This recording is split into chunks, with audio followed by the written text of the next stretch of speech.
गाते को चल हेना पे आशा जो नपाय हेना पे और नपाय हेना गनी तो जोहार के सनम को और मिटे ना वीडियो पे जो सगुन तरह टीम सगुन टुडू तो वीडियो तेज आठ दिन पर वीडियो बना हुई तो नवा कारण दो चेदा से वीडियो बना लगे समय बाय नामोग कान ताहे और फोन नासेना खराब करना तो ताई कारण वीडियो बना बा हुई कना और नितो खराब गे बना तो उनका गे बना हुई कना तो चलो वीडियो रे कंटिन्यू तहन तबन पे और इन चेद रे बेसिर भाग बिजिन तहना चोरिन देखा पे तहना और नोतेना व्यू पे नेल दाड़े काना नय तिना मय नेलोग कान नोते खना हेसे और नोते हो और गोटा सेने व्यू उदु पे तबन हां नुको रे गे हां तो बिजिनेस नासेना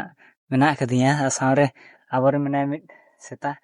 नोते पे नेल बड़ाय तायनम से उनते मेना कदिया उनी नुई गे आबर ना नुई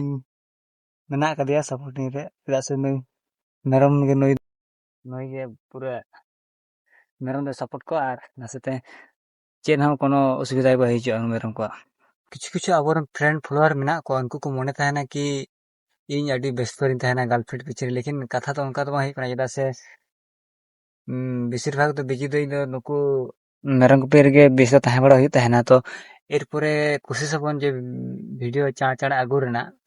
तो वीडियो रे कंटिन्यू तहन तबन पे और जुदी जहां को नवा चैनल पे नवा गया इनका चैनल सब्सक्राइब धो तबन पे तो चलो तबे नेक्स्ट वीडियो रे बन ᱧᱟᱯᱟᱢᱟ चलो तो सानाम को गे माराम बुरु हिरले जोहार।